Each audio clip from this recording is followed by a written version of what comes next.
Hola, ¿qué tal? ¿Cómo están? Dios les bendiga. Quisiera hoy hablarles de un tema titulado Jacobo, el hermano de Jesús. Él vivió tres etapas. La primera fue la incredulidad, y aunque Jacobo fue conocido como Santiago, uno de los hermanos de nuestro Señor Jesucristo, lo que muchos no tenían en cuenta es que curiosamente, aun siendo familiar de Jesús, desconfió de su propio hermano inicialmente al iniciar su ministerio. No creyó lo que Cristo traía al mundo, no escuchó sus buenas nuevas y por supuesto que lo menospreció junto con sus otros hermanos. Él formó parte de estos incrédulos cercanos de Jesús, y ese ciclo de transformación de Jacobo comienza con su incredulidad en esta primera etapa, y que aunque no lo creas, este puede ser también ser el sentimiento por el cual estás pasando en este momento. Todos alguna vez hemos pasado por esta primera fase como Jacobo, este primer ciclo de incredulidad, y que nuestra fe tambalee. Parece que todas nuestras creencias se derrumban, que nuestras posibilidades se acaben, pero esa es la oportunidad que Dios nos da de desactivar momentos y ciclos tóxicos que tal vez nos hacen pensar, ¿verdad? Pues que las amistades o hasta incluso familiares que nos cuestionan nuestra fe, nuestra devoción, nuestro ministerio, pues los hagamos a un lado, ¿no? Muchas personas realmente cuestionan, buscan desacreditarte y desacreditar el poder de Dios, de lo que Dios está haciendo cuando pasas por dificultades.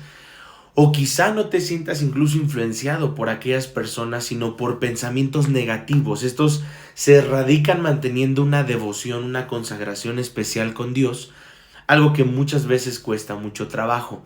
El corazón de Santiago no quedó lleno de desconfianza o de incredulidad, sino que fue una etapa en la que él tuvo que recibir las noticias de lo que Jesús ya estaba haciendo. Vivió su proceso de transformación. ¿Cuándo?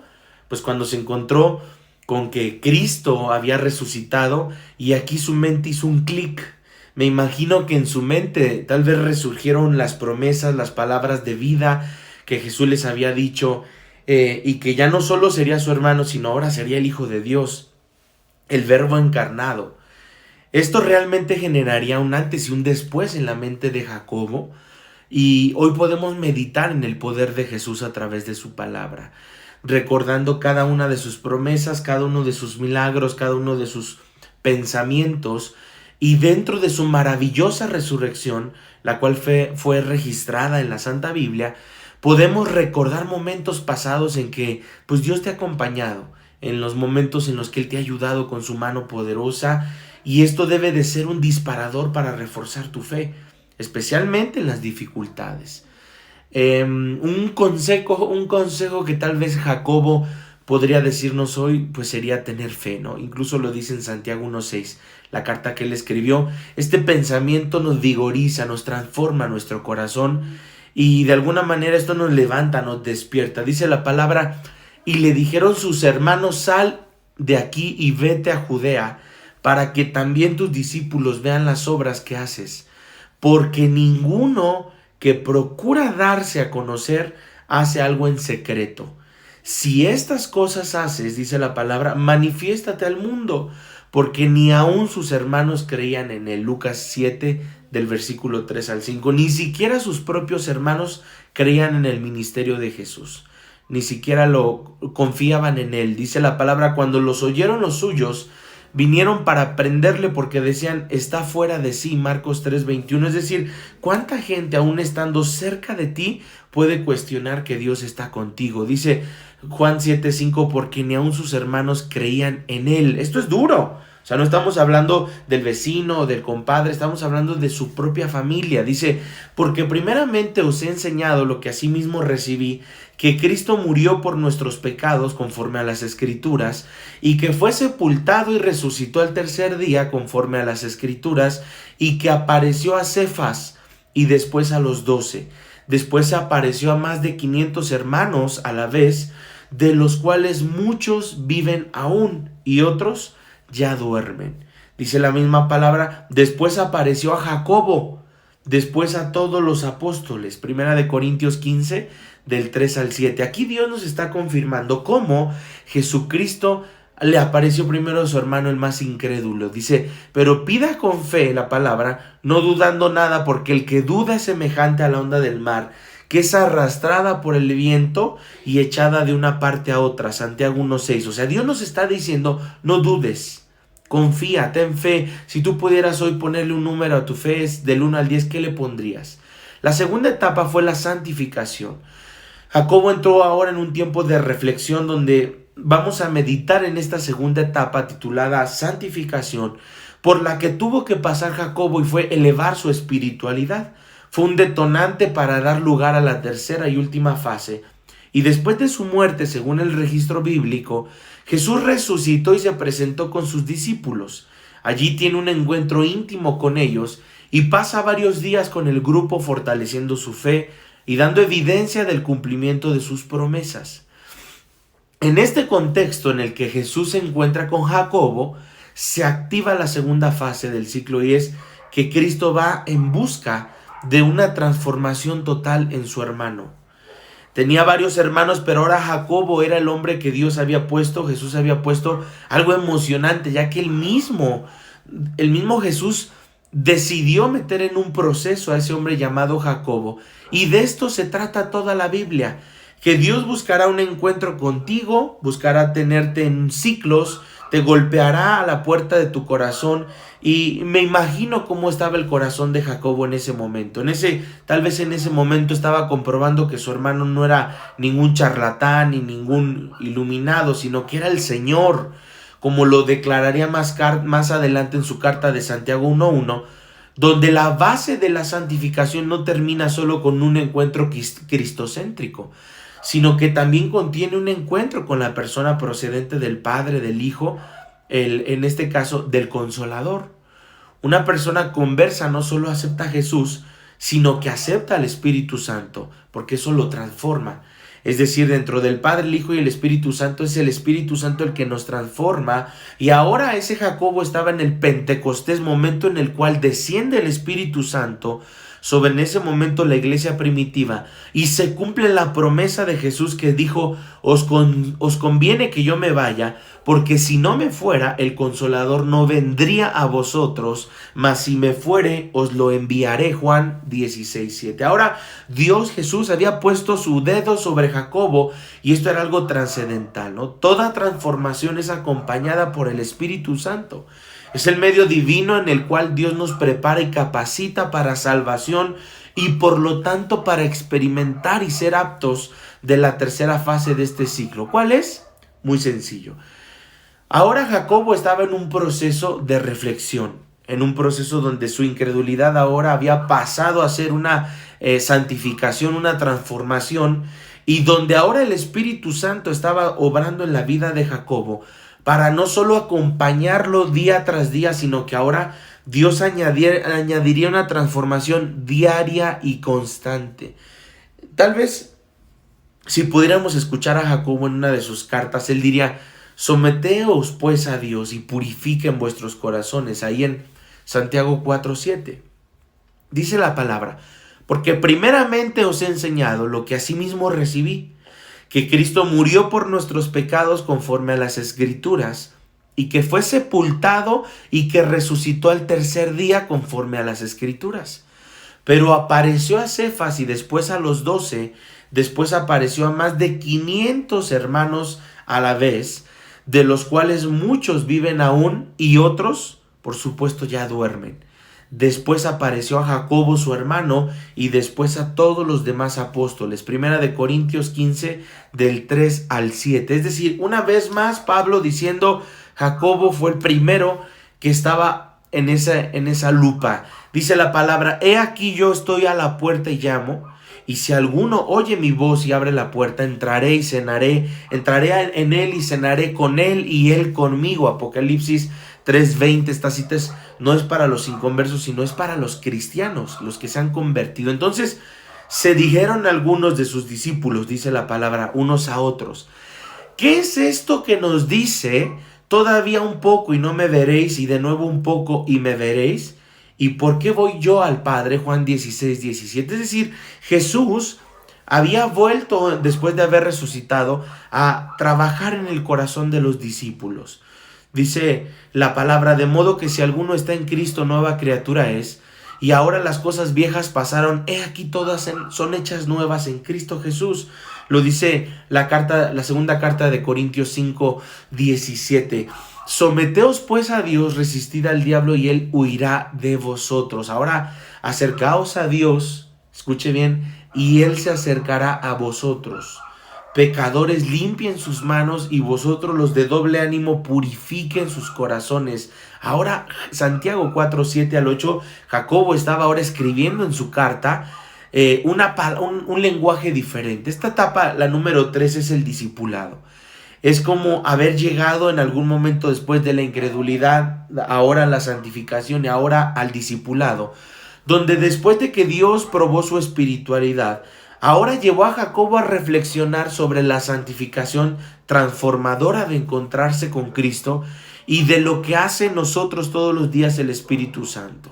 Hay efectos causantes de esta segunda etapa de la santificación, donde si una persona que antes era incrédula o escéptica o agnóstica o incluso atea, ahora es transformada y santificada, y lo que ahora viene a continuación es parte de un proceso que es el discipulado. No hay dudas de ello, sino que la Biblia ejemplifica ese pensamiento donde Dios transforma y usa a la persona capacitada como un instrumento de bendición para los demás. Y esto aconteció con Jacobo, al convertirse, por supuesto, para luego convertir a otros en Cristo. Este es lo que se le conoce como discipulado. Pero veamos ahora en estos tres ejemplos que tomamos de Santiago. Número 1, tomó parte activa en la iglesia primitiva, realizando una exhortación y llamando a la conversión como líder en el primer concilio cristiano en Jerusalén. Es decir, en ese pasaje él se refería a algunas recomendaciones citando al profeta Joel en Hechos 15 del 13 al 21. Pero ahora en el número 2 él se transformó en un auténtico apóstol, quien fue llamado por el mismo Pablo como pilar, columna y mano derecha, haciendo referencia a su propio compañerismo y a un apoyo en la proclamación evangelizadora ahí en Gálatas 2:9. Y número 3, por una santa inspiración escribió una epístola llamada Santiago, la cual nos deja grandes enseñanzas acerca de la moral, las obras como demostración de la demostración práctica de la fe y los principios de la vida cristiana. Ahora, el carácter, la oración, pero el consejo de Jacobo referente a la frase de hoy sería ser hacedores de la palabra y obrar, ya que el discipulado es la evidencia de la transformación. Ahí en Santiago 1:22 y en Santiago 2:26 dice: y así terminamos de conocer el ciclo de Jacobo. Dentro de este ciclo, le he llamado un ciclo porque hay una gran bendición en la vida de Jacobo, una victoria en el aspecto espiritual.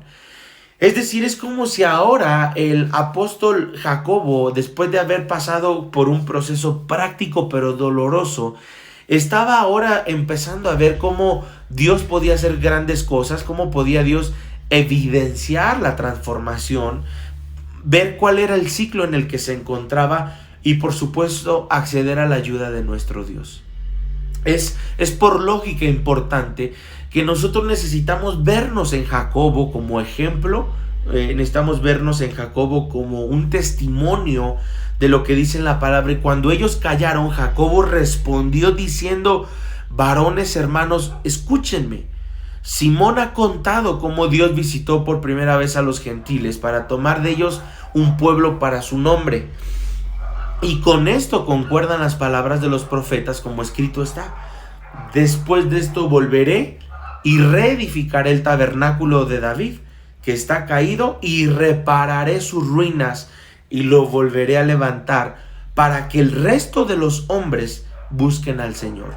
Escuche esto: y todos los gentiles sobre los cuales es invocado mi nombre, dice el Señor, que hace conocer todo esto desde tiempos antiguos. Dice la cita bíblica: por lo cual yo juzgo que no se inquiete a los gentiles que se conviertan a Dios, sino que se les escriba que se aparten, escuche, de las contaminaciones de los ídolos, de fornicación, de ahogado, de sangre, porque Moisés desde tiempos antiguos tiene en cada ciudad quien lo predique en las sinagogas, hablando de los profetas. donde es leído cada día de reposo. Todo esto está en Hechos 15 del 13 al 21 y era ahora Jacobo quien estaba hablándole a los gentiles, a los que no conocían a Dios, y vuelve a decir todavía más la palabra: y reconociendo la gracia que me había sido dada, Jacobo, Cefas y Juan, que eran considerados como columnas, nos dieron a mí y a Bernabé la diestra en señal de compañerismo, para que nosotros fuésemos a los gentiles y ellos a la circuncisión. Gálatas 2:9. O sea, vemos aquí la palabra, como la palabra no regresa vacía. Y ahora una vez más todavía dice el apóstol: pero sed hacedores de la palabra y no tan solo oidores, engañándonos a vosotros mismos. Santiago 1:22. O sea, una vez más el apóstol ahora, Jacobo, Santiago, estaba literalmente diciendo: porque como el cuerpo sin espíritu muerto está, así también sin obras está muerta. Santiago 2:26. La fe sin obras está muerta, dice ahora en la carta de Santiago, que es el apóstol Jacobo. Ahora, podemos pensar que es como un poco confuso cuando hablamos acerca de Santiago y de Jacobo. Podría uno decir, bueno, o es Santiago o es Jacobo. Realmente, cuando se traduce, la carta es de Jacobo, pero se llama la carta de Santiago, porque cuando lo tradujeron, originalmente, al escuchar los traductores la palabra San Jacobs, San Jacobo, ¿no? Dice, por ejemplo, el Evangelio según San Marcos, el Evangelio según San Lucas. Y originalmente en ese entonces se les llamaba como era San Jacobo, pero al no poderlo pronunciar correctamente fue San Jacobs, por eso le pusieron Santiago, pero realmente es lo mismo, pues, Jacobo que Santiago, aunque en la Biblia nunca van a encontrar el nombre Santiago, pero sí Jacobo, es lo mismo. Esta es la explicación. Ahora, realmente en estas tres etapas que vive Santiago son etapas muy buenas, porque vive la primera etapa de la incredulidad, donde no creía en Jesús; la segunda etapa, que fue la de la santificación; y la tercera, del discipulado, es la etapa en la que Dios nos está metiendo a nosotros. Yo quisiera que escucháramos este canto que nos va a ministrar y regresemos con esta última parte de la palabra, con la cual voy a compartir y voy a cerrar este mensaje. No te vayas.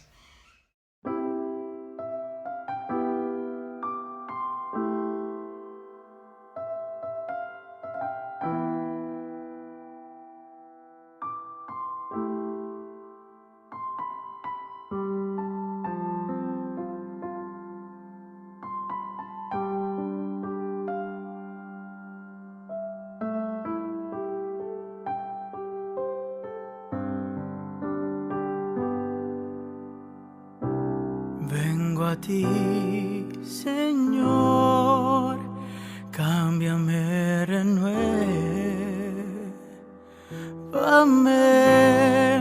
por la gracia que encontré en ti.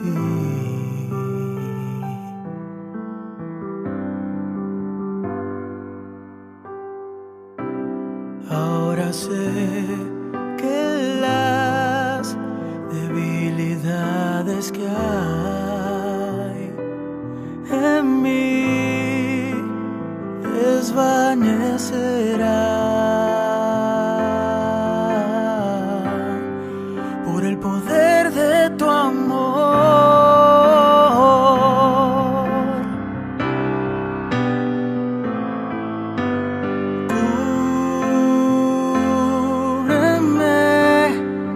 Con tu amor rodéame,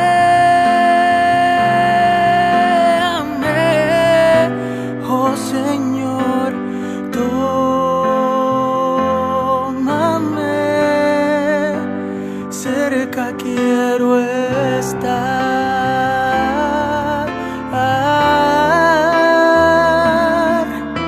y al esperar nuevas fuerzas yo tendré y me levantaré como las águilas por el poder de tu amor.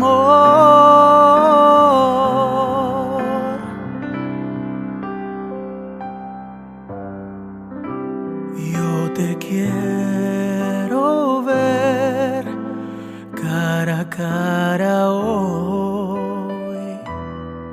Señor, y conocer así más de ti en mí.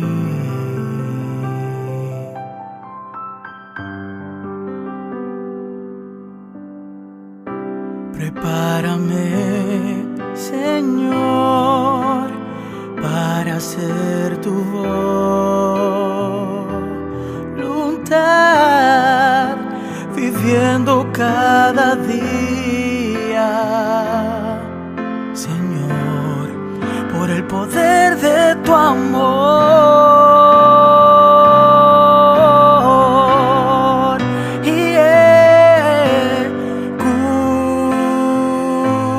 Cúbreme con tu amor, rodéame,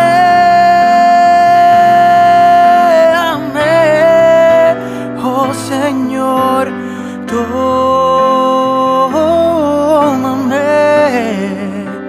cerca quiero estar,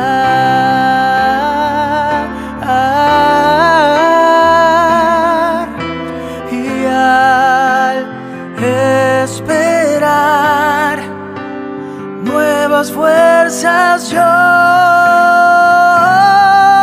tendré, y me levantaré como las águilas por el poder de tu amor.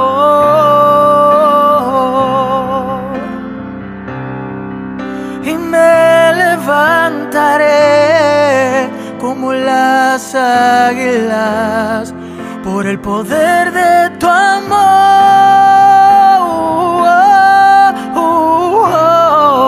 Y me levantaré como las águilas por el poder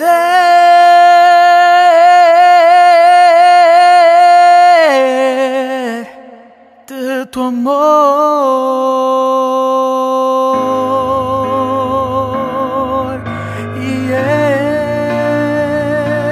de tu amor. Gloria a Dios. Estamos de regreso y quiero cerrar con estas palabras. Jacobo, que fue el hermano de Jesús y siervo, por supuesto, de Jesucristo, apóstol de Jesucristo, vivió ciertas etapas, y dentro de estas ciertas etapas que él vivió, pues hay muchas de las cuales nos deja el Señor una gran enseñanza. Muchas de estas grandes enseñanzas que quiero compartirte es que Jacobo, como hermano de Jesús, vivió algunas cosas que los demás apóstoles no vivieron. Por ejemplo, realmente si pudiéramos escribir una carta literal o un mensaje o un libro, pudiéramos escribir un libro para Jacobo. Jacobo vio muchos milagros de Jesús, muchísimos. O sea, Jacobo estuvo en la alimentación de los 5,000. Jacobo estuvo cuando Jesús resucitó a la hija del Jairo. Jacobo estuvo cuando querían apedrear a María Magdalena y fue salvada por Jesús. Jacobo estuvo en la aprehensión y en la muerte de Jesús. Jacobo estuvo cuando Jesús convirtió el agua en vino, etc. O sea, Jacobo fue un hombre que siempre estuvo como un testigo ocular de los milagros de Jesús. Y a pesar de eso, dudaba, y no como el caso de el caso de Tomás. El apóstol Tomás era un hombre que literalmente le había costado mucho trabajo ser testigo ocular de cosas que Jesús había hecho.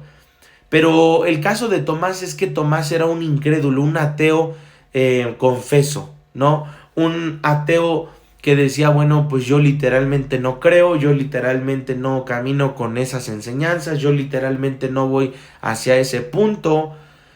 Pero había un error, porque el caso de Jacobo y de Tomás, hablando de incredulidad, realmente 8 de los 12 apóstoles de Jesús nacieron en una ciudad llamada Betsaida, y este lugar llamado Betsaida era un lugar que significaba incredulidad o duda. Y aunque 8 de los 12 nacieron en ese lugar, Betesda o Betsaida, que es lo mismo, Ahí había nacido Jacobo, también había nacido en algún momento el mismo Tomás, pero ahora estos dos hombres se encontraban con que ambos dudaban de Jesús, dudaban de su ministerio, dudaban de la capacidad, dudaban de que incluso fuera hijo de Dios. Por eso cuando Pedro dice, tú, en verdad tú eres hijo de Dios, Jesús le dice, esto no te lo ha revelado ni sangre ni carne, sino mi Padre que está en los cielos, porque esa revelación solo podía venir de parte de Dios. Entonces, hoy quiero ir aterrizando estas etapas de incredulidad donde en algún momento todos nos hemos encontrado en algún momento de lucha en nuestra fe. Nuestra fe puede desaparecer, puede menguar, puede parecer que desaparece, pero lo que Dios quiere y lo que nos dice Santiago, simplemente el puro capítulo 1 de Santiago es: tengan fe. Ahora, ¿cómo un hombre que no tenía fe ahora nos está invitando a tener fe? Porque él había pasado por un proceso de Dios. Dios es un Dios de procesos. La iglesia, la gente llega y le dice al pastor, pastor, ore por mí porque quiero cambiar, quiero que Dios cambie rápido a mis hijos, quiero que Dios cambie rápido a mi esposa, pero hay un error. Dios no es un Dios de rapidez, Dios es un Dios de procesos. Hemos mal acostumbrado a la gente en las iglesias que la gente tiene que cambiar rápido, y no es cierto. Dios es un Dios de temporadas y de procesos, y los procesos nos ayudan a que el cambio pueda ser un cambio de adentro para afuera y no de afuera para adentro. Hay gente que dice, si yo cambiara de trabajo, si yo me casara con otra mujer que no fuera esta, si yo me congregara en otra iglesia cambiaría, y no es cierto. Realmente el cambio viene de adentro para afuera.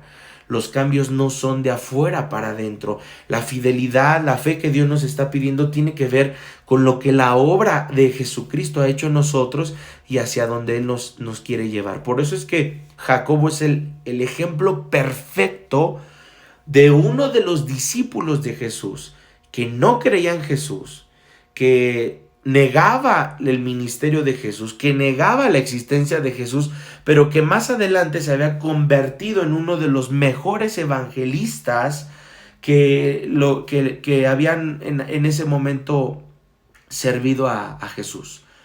Yo quiero decirte en este momento, amado hermano que me estás escuchando, ten fe. Es momento de cerrar puertas y ventanas, es momento de pasar por los procesos. No dudes, no te salgas del proceso que Dios te está pasando. Tal vez tú has estado en esta semana buscando soltar todo, reventar todo, rendirte, cambiarte, y Dios te dice, no es momento de cambios, no es momento de salir, es momento de esperarte, dice el Señor. Es momento de aguantar un poco más, es momento de resistirte, dice el Señor. No salgas, no te muevas, sigue fiel. Dice su palabra, en lo poco has sido fiel, en lo mucho te pondré. Tú que me estás escuchando y que estás en un proceso de Dios como Jacobo, y que tal vez dices, ya no tengo fuerzas, pastor, quisiera abandonar mi matrimonio, quisiera abandonar mis estudios, quisiera abandonar mi casa, mi iglesia. Dios te habla y te dice, yo estoy contigo, y no es momento de abandonar. Es momento de resistir, es momento de doblar fuerzas, es momento de caminar una milla más, es momento de levantar tu hogar. Tu mayor ministerio, te dice el Señor, es primeramente tu familia, no la iglesia, es tu familia. Y cuando tú le sirves a tu familia, también le estás sirviendo a Dios. Por eso yo quiero decirte, así como Jacobo perdió la fe, vivió su proceso y ahora estaba en un momento más allá, que era el número 3, acerca del discipulado, Dios está discipulando hoy corazones. Dios está transformando corazones. Ya Dios trabajó en tu fe, pero ahora es momento de que Dios está trabajando en tu carácter y en tu paciencia. Por eso es que Dios está comprobando dónde está tu corazón. ¿Dónde está tu corazón? Esta es una buena pregunta que nos podemos hacer. ¿Tu corazón está en el dinero? ¿Tu corazón está en las cosas materiales? Tal vez tu corazón está en lo humano, en lo que, como dice la palabra, ¿verdad? No hagamos tesoros aquí en la tierra, sino tesoros en el cielo.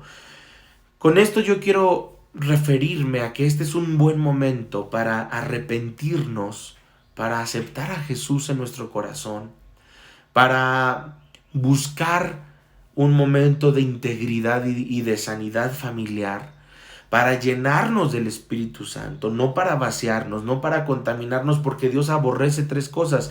Dios aborrece las mezclas, Dios aborrece la tibieza y Dios aborrece el yugo desigual. Es momento de que tú cierres puertas, de que vengas a Dios, de que dejes de contaminarte con las cosas que te contaminan, de que al cerrar puertas y ventanas entres en un orden espiritual y que le digas: Señor, perdóname si yo te he fallado. Así como Jacobo fue un hombre que vivió con dudas en su corazón, con un hombre que dudaba del poder de Dios, ahora Dios te dice: yo te metí a este ciclo, yo te metí a este proceso, yo te metí a esta temporada porque quiero descubrir qué hay. A veces decimos: Señor, pero si tú ya sabes que después de una prueba, ¿cómo yo voy a responder ante una prueba? ¿Para qué me metes a una prueba? Y Dios te dice: sí, realmente yo ya sé cómo vas a salir de esa prueba y cómo vas a responder a esa prueba. Dice Dios: yo lo sé, pero tú no lo sabes. Por eso es momento de someternos a Dios, purificar nuestros corazones, dice Santiago 4:7. Vamos, es momento de volver a Dios. Es momento de que rescates tu familia. Es momento de que te arrepientas de tus pecados y de que digas: Señor, tú moriste por mis pecados. Te pido perdón y ahora te acepto en mi corazón. Yo quiero que cierres en este momento tus ojos. Yo quiero orar ahora por ti. Y al orar por ti, yo quiero pedirle a Dios, yo quiero pedirle al Espíritu Santo que Él haga su obra en tu vida. Padre, oramos en el nombre de Jesús por lo que tú harás. Oramos, Espíritu Santo, por lo que tú has hecho con nosotros. Y Padre, yo bendigo a mis hermanos que en este momento están pasando por duras pruebas, difíciles pruebas, que tal vez como Jacobo la primera etapa de incredulidad los ha llevado a la número 2, que es la santificación, Padre, porque hay corazones que me están escuchando ahí, Señor, en Iguala, en Chilpancingo, Iglesia Ancla, hay una persona en este momento que está pasando por una prueba, por una tormenta, por un desierto, pero Dios te dice: a pesar del desierto, a pesar de la tormenta que estás pasando, Dios te dice: no te has dejado de gobernar, te dice Dios. Estás bajo una prueba y Dios te dice: déjate de gobernar. A pesar de que estés en una prueba, deja que Dios sea Dios. Padre, yo te pido por la fe de todos mis hermanos en Iguala, en Chilpancingo, la Iglesia Ancla, que ahora está escuchando, Señor, este mensaje, fortaléceles. Sigue tú, Padre, levantando al anciano Salvador, a Jonathan, a sus esposas como esas guerreras, como esas atalayas, al anciano Julio Mendoza, a toda su familia. Padre, bendecimos a las iglesias Ancla y yo declaro que este mensaje será un mensaje no solo de información, porque tu palabra no es que vivamos en el logos, sino hagamos rema de tu palabra, no en el logos, sí en el rema. Padre, ahora yo declaro sanidad sobre los que están aquí sentados, que tienen un problema físico. Vamos, pon tu mano en ese riñón, en ese hígado, en ese corazón, en esa rodilla. Vamos, pon tu hígado en esa espalda. Si hay úlceras varicosas, pon tu mano. Yo quiero orar ahora por sanidad. Vamos, yo quiero que tú tengas fe que el Señor te está sanando. Yo voy a soltar la palabra de sanidad a esos oídos que estaban en conflicto, a esa persona que ha vivido mareos, vértigos, presión alta. Padre, en el nombre de Jesús, oro por todos los que están escuchando esta voz. Hay una transferencia, hay una autoridad en la voz, hay un mando de autoridad, Padre.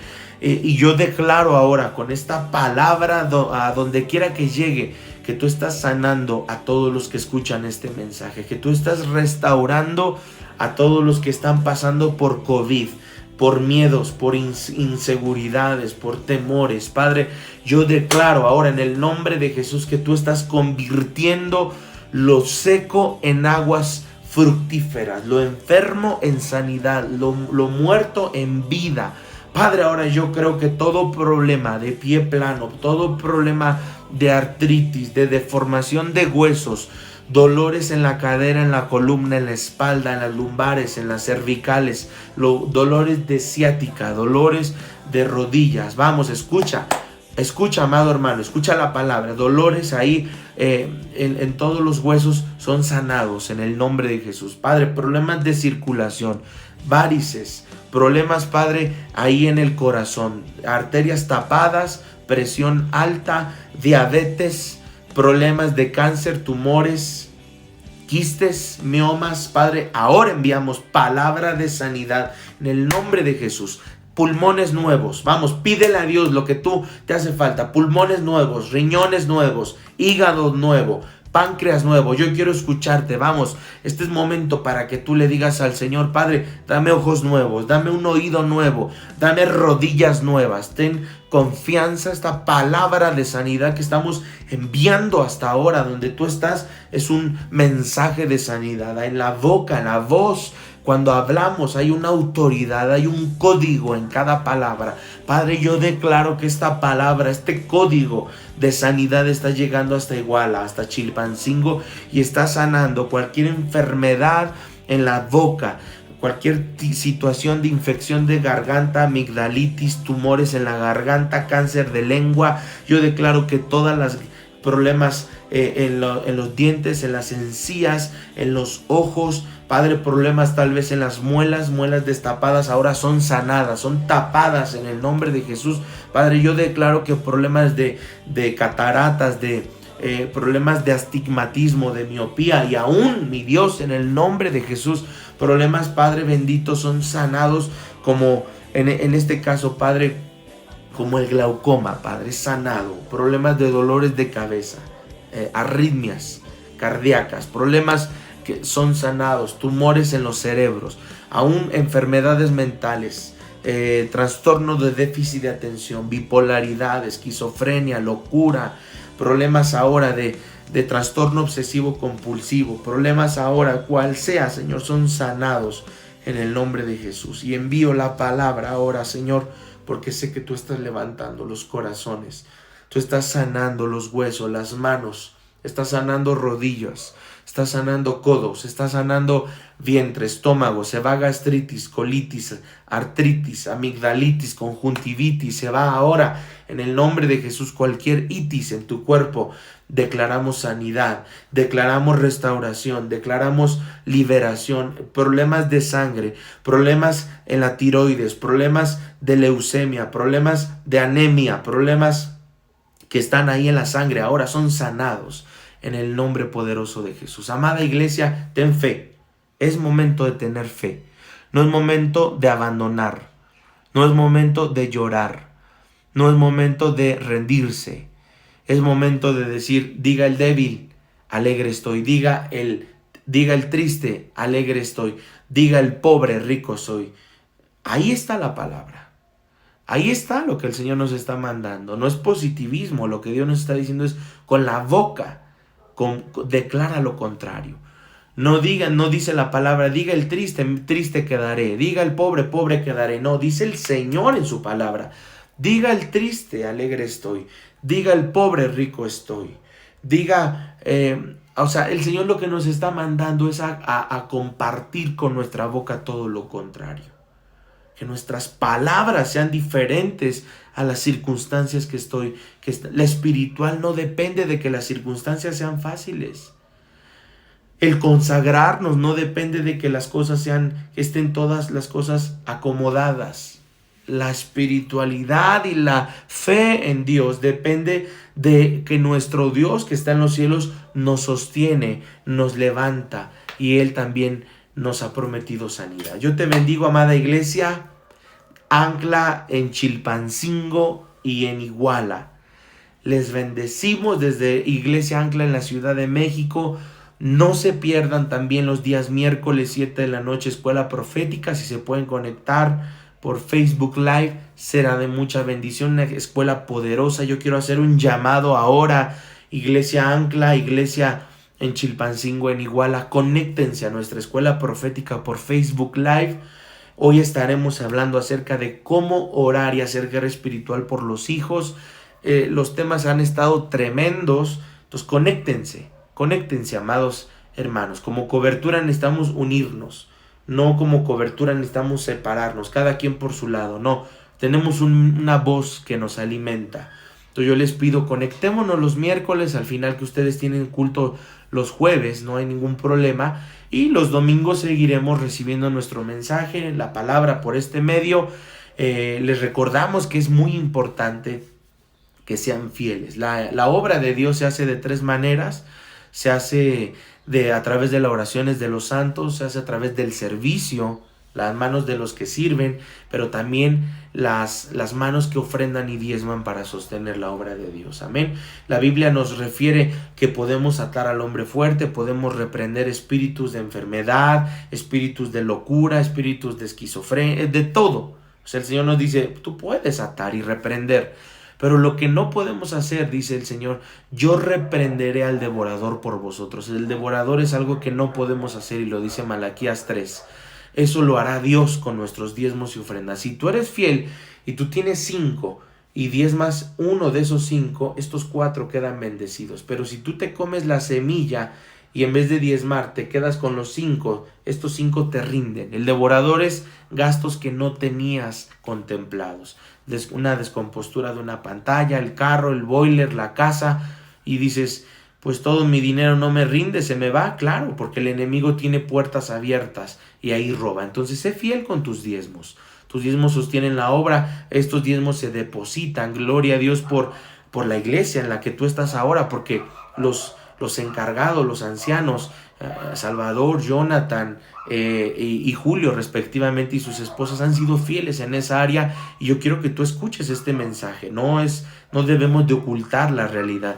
Ellos han sido fieles lunes con lunes, domingos con domingos, de depositar a la iglesia Ancla Central sus diezmos y ofrendas. Entonces yo te pido, amado hermano, sigamos siendo fieles y Dios nos prosperará más en estos tiempos que estamos viviendo. Amén. Porque el mundo sufre, el mundo ahora necesita económicamente un despertar, una nueva economía, pero la iglesia que es fiel no verá, dice su palabra, no he visto justo desamparado, ni su simiente que mendigue pan. Te bendigo, amada iglesia, nos vemos pronto, y que Dios te prospere y Dios te bendiga. Nos vemos. Chao.